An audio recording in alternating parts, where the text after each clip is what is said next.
அனைவருக்கும் வணக்கம். இன்று நாம் கௌரவிக்க இருப்பது விட்டல் ராவ், அம்ஷன் குமார் என்ற இரு பெயர்களை கொண்ட மனிதர்களே அல்ல.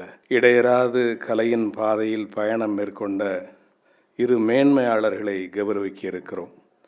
ஒரு காலகட்டத்தின் கலை சாட்சியமாக வாழுகிற இரு கலைஞர்களை, ஒரு மொழியின் சிந்தனையை தத்தமது ராகங்களில் பாடி காட்டிய விற்பனர்களை, அவரதம் படைப்பாற்றலை, அவைகளின் பங்களிப்பை இன்று நாம் கௌரவிக்க இருக்கிறோம். இவர்களை பற்றிய குறிப்புகளை மிக குறைந்த அவகாசத்தில் வாசிப்பது என்பது எவ்வளவு பெரிய பொறுப்பு என்கிற எண்ணத்தோடு தான் நான் ஆரம்பிக்கிறேன். ஆனால் இது வெறும் சுதி கூட்டல் தான். ஃபுல் பெஞ்ச் கச்சேரி பிற்பாடு வர இருக்கிறது. விட்டல் ராவ் ஒருவருடைய பிறந்த தேதி, படித்த படிப்பு, எழுதிய புத்தகங்கள் இதையெல்லாம் சொல்லிவிட்டால் ஒரு மனிதனின் வாழ்வு பற்றிய சுருக்க விவரங்கள் கிடைத்துவிடும்.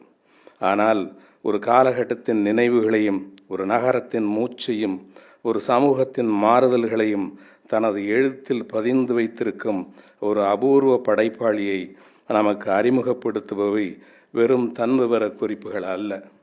அவர் படைப்புகள் சார்ந்து நம் நினைவின் குளத்தில் வட்டவட்டமாய் பரவுகின்றன மென்குளிர் அலைகள். அந்த அலைகள் கண்ணுக்கும் கருத்துக்கும் ஒரு சுக அனுபவத்தை வழங்குகின்றன. அந்த அனுபவத்தின் பெயர்தான் விட்டல் ராவ். 1942 ஓசூரில் இவர் பிறந்திருந்தாலும் ஒரு ஊர் தண்ணீர் குடித்து வளர்ந்தவர் அல்ல விட்டல் ராவ். ஓசூர், நாமக்கல், திருச்செங்கோடு, தருமபுரி, ஓமலூர், சேலம், பெங்களூரு என பல ஊர் தண்ணீர் குடித்து வாழ்ந்து வருபவர். இவர் வாழ்வை தொட்டு சென்ற அத்தனை நிலப்பரப்புகளும் இவர் எழுத்துக்களிலும் பரவி நிற்பதுதான் ஆச்சரியம். இவரது மூத்த தமக்கையார் கன்னட சினிமாவின் நடிகையாக இருந்தவர். அவரை போலவே விட்டல் ராவும் வாழ்க்கையில் பல அவதாரங்கள் எடுக்க வேண்டியிருந்தது. எக்ஸ்ரே தொழில்நுட்ப வல்லுநர், ஆசிரியர், அலுவலக எழுத்தர், தொலைபேசி இயக்குனர், நுண்கலை எழுத்தாளர், புகைப்பட கலைஞர் என அவர் எத்தனை அவதாரங்கள் எடுத்தாலும் இந்த எல்லாவற்றையும் தாண்டி அவர் இன்று வரை நின்று நிலைத்திருப்பது எழுத்தாளர் என்ற ஒரே அடையாளத்தில்தான். தலைக்காவிரி போல் 1967 ஆனந்த விகடன் இதழில் சிறுகதையாய் துவங்கிய இந்த ஊற்றின் ஓட்டம் நாவல், கலை எழுத்து, கட்டுரைகள் என நதிகளாய் பரவி இன்று வரை ஓடிக்கொண்டே இருக்கிறது. இவரது போக்கிடம், நதி மூலம், வண்ண முகங்கள், நிலக்கோடு போன்றவை வெறும் நாவல்கள் அல்ல, ஒரு காலகட்டத்து மனிதர்களின் மனப்போக்குகளை பதிவு செய்த எழுத்தாவணங்கள். உதாரணத்துக்கு இவரது நிலக்கோடு நாவல் கதை என்பதை தாண்டி 60களின் சென்னை நகரத்தின் சமூக வடிவமைப்பை, குறிப்பாக ஆங்கிலோ இந்தியர்களின் வாழ்வியலை மிக நுணுக்கமாக பதிவு செய்துள்ள ஒரு கலாச்சார கூகுள் மேப் என்று சொல்லலாம். இவரது வாழ்வின் சில உன்னதங்கள் நூல் ஒரு மனிதனின் நினைவுகளை மட்டுமல்ல, நகரத்திலிருந்து மறைந்து போகும் வாசனைகள் குறித்தும் கேள்விகள் எழுப்புகின்றன. குறிப்பாக ஏன் வாசனை என்கிறேன் என்றால், சென்னையின் மூர் மார்க்கெட் போன்ற இடங்களை பற்றி அவர் எழுதி செல்கிற போது அது வெறும் ஒரு சந்தை பற்றி விவரணையாக நின்றுவிடவில்லை. அங்கு புழங்கும் மனிதர்களுக்கிடையேயான உறவுகள், உணர்வுகள், மதிப்பீடுகள், அவர்களது நம்பிக்கைகள், காலத்தின் மெல் நகர்வு, இவைகளோடு நமது புத்தகங்களின் பழங்காகித பால் வாசனையும் சேர்த்து தருகிறார். இந்த நாவல் சாகித்ய சம்மான் விருது பரிசீலனைக்கு வந்தபோது விருது குழுவில் நானும் கந்தசாமியும் இருந்தோம்.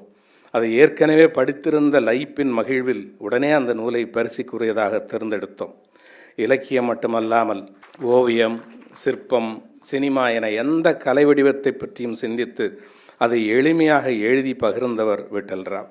தமிழகத்து கோட்டைகள் என்ற நூலில் வரலாறும் பயணமும் ஒன்றாக கலக்கிறது என்றால், கலை இலக்கிய சங்கதிகள் நூலில் கலைஞர்களின் உலகம் உயிர் பெற்றிடுகிறது. விட்டல் ராவ் தனியே தான் வாழ்கிறார். ஆனால் அவர் தனித்த மனிதர் இல்லை. அவர் ஒரு இயக்கம். அவர் சந்தித்த மனிதர்கள், அவர் நடந்து சென்ற பாதைகள், கோட்டை மதில்கள், அவர் பார்த்த நகரங்கள், இவை அனைத்தும் சேர்ந்த ஒரு மனிதர் அவர். அதனாலேயே அவை எல்லாமும் அவர் எழுத்தின் ஆகிருதியாய் செமாந்து நிற்கிறது. அவர் படைப்புகளை வாசிக்கையில் நாம் ஒரு காலத்தை வாசிக்கிறோம். அந்த காலம் இப்போது இல்லாமல் இருக்கலாம். ஆனாலும் பல காரணங்களுக்காக அவர் தன் படைப்புகளும் தன் சின்னஞ்சிறு சிமிழ்களில் இவற்றையெல்லாம் சேமித்து வைத்து கொண்டு அவரை நாம் சந்திக்கையில் மூலக்கடை அப்துல்லா பாய் சிறு குப்பிகளிலிருந்து ஒரு சொட்டு அத்தரை எடுத்து நம் முன் கையில் பூசுவது போல இன்னமும் நமக்கு பூசிவிட்டு கொண்டே இருக்கிறார். தன் படைப்பின் அத்தரை இப்படி காண்பவர்களெல்லாம் அழைத்து புன்னகை பூசியபடி இருக்கும் விட்டல் ராவ் சாஹிபுக்கு நாம் வேற என்ன செய்துவிட முடியும்? அவருக்கும் அவர் படைப்புகளுக்கும் நாம் சொல்லும் எளிய லால் சலாம் தான் இந்த விருது. அம்ஷன் குமார் 1972ஆம் ஆண்டு கனையாழியின் ஒரு பக்கத்தில் தெரியத் தொடங்கிய இந்த பெயர் சொல் நம் மொழியின் சில சாளரங்களை திறக்கும் காற்றாய் கொஞ்ச காலத்தில் மாறியது. சிறுகதையில் துவங்கிய பயணம் திரைப்பட மற்றும் ஆவணப்படங்கள் சார்ந்த எழுத்தாக பரவி விரிந்தது. அதில் சிந்தனைகளை விதைத்து எழுத்து ஆவணங்களை முதலில் உருவாக்க துவங்கியது. 80களில் எழுத்தும் பிரஜையும் என்ற தலைப்பில் ஆரம்பித்த இவரது நூல் வரிசை மெல்ல நகர்ந்து சினிமா ரசனை, பேசும் பொற்சித்திரம், மாற்று பாதைகளும் மாற்று சிந்தனைகளும், ஆவணப்படம் எடுப்பது எப்படி, திரைப்பட கலை என்று விரிந்தது. திரைக்கலை என்பது ரசிக்க மட்டுமல்ல, அதனை நாம் அதன் அர்த்த விரிவுகளோடு புரிந்து கொண்டால் நம் பார்வையில் என்ன நிகழும் என்பதை அவை கற்றுத்தந்தன. அதனால் பார்க்கும் கண்களின் பார்வைகள் மாறின, கேட்பதற்கான காதுகள் கூர்மையாயின.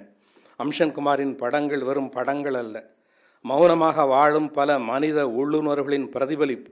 இவரது ஒருத்தி படத்தில் நாம் கேட்பது ஒரு பெண்ணின் குரலை மட்டுமல்ல, அது பல பெண்களின் கூட்டுக்குரல்.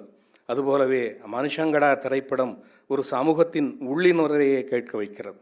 இந்த படங்கள் விருதுகளை வென்றதில் ஆச்சரியமில்லை. அவை அங்கேயே நின்று விடாமல் மக்கள் மனங்களையும் சேர்த்து வென்றுவிட்டன. இவரது ஆவணப்பட உள்ளடக்கங்கள் பலதரப்பட்டவை. பாரதியின் வாழ்வினை பணியினை ஒரு படம் சொல்லும் என்றால், சர்.சி.வி. ராமனின் அறிவியல் பங்களிப்பை இன்னொரு படம் சொல்லும். பாதல் சர்க்கார், ஈழக்கூத்தன், தாஷீஷஸ் போன்ற படங்கள் நாடக கலைகளை பற்றி சொல்லும் என்றால், எம்.எஸ். சாமிநாதன் மற்றும் அலையாத்தி காடுகள் போன்றவை சுற்றுச்சூழலை சொல்லும். இதற்கு மத்தியில் பண்டிட் ராஜீவ் தாராநாத், யாழ்ப்பாணம் தட்சிணாமூர்த்தி போன்றவர்களை கீதத்திலும் லயத்திலுமாய் சில படங்கள் நம்மை திகைக்க வைக்கும். இவையெல்லாம் வெறும் ஆவணப்படங்கள் அல்ல, நம் கலாச்சார அடையாளத்தின் உயிர் துடிப்புகள். ஒரு ஆவணப்பட இயக்குனராக அவற்றுள் உள்நுழைந்து மேலும் சில விஷயங்களை நான் சொல்ல முடியும். ஆனால் இங்கே நடுவில் அமர்ந்திருக்கும் பெரியண்ணன் எனக்கு பின்னால் பேச இருப்பதால் கொஞ்சம் அடக்கி வாசிக்க வேண்டியிருக்கிறது. ஆனால் நீயும் இந்த மூன்றில் குழுவில் தானே இருக்கிறாய், ஒரு ஆவணப்பட இயக்குனருக்கு ஏன் இதுவரை இந்த பரிசில் வழங்கப்படவில்லை என்ற வசையை இன்றோடு ஒழித்த அண்ணன் அவர்களுக்கு என் நன்றிகள். மானுட நேயம் கொண்ட ஒரு கலைஞன் பல வடிவங்களில் வாழ முடியும் என்பதற்கு அம்ஷன் ஒரு உதாரணம். அவர் ஒரு எழுத்தாளர், இயக்குனர், மொழிபெயர்ப்பாளர், ஊடக ஆசிரியர். இந்த ஆசிரியர் அடுத்த தலைமுறைக்கு கடத்திருப்பது உள்ளீடற்ற வெற்று அலங்கார கலையல்ல, அர்த்தசாரமுள்ள ஒரு பொறுப்பு. இன்றைக்கு கௌரவம் பெறும் இந்த இரு படைப்பாளர்களும் காலத்தின் நினைவுகளை, பண்பாட்டை, கலாச்சாரத்தை, எதிர்கால வரலாறு, கடந்த பாதைகளின் வழியை கண்டு உரசி பார்த்து கொள்வதற்கான சாட்சியங்களை நமக்கு கையளித்துள்ள கலைஞர்கள். இந்த விருதுகள் அவர்களுக்கு வழங்கப்பட இருக்கிற நேரம் வெறும் பாராட்டப்படுகிற தருணங்கள் அல்ல, இந்த சமூகம் நெகிழ்வுடன் திரும்ப செலுத்துகிற நன்றியின் தருணங்கள். நன்றி, வணக்கம். இந்த வீடியோ உங்களுக்கு பிடிச்சிருந்தா லைக் பண்ணுங்க, ஷேர் பண்ணுங்க, கமெண்ட் பண்ணுங்க.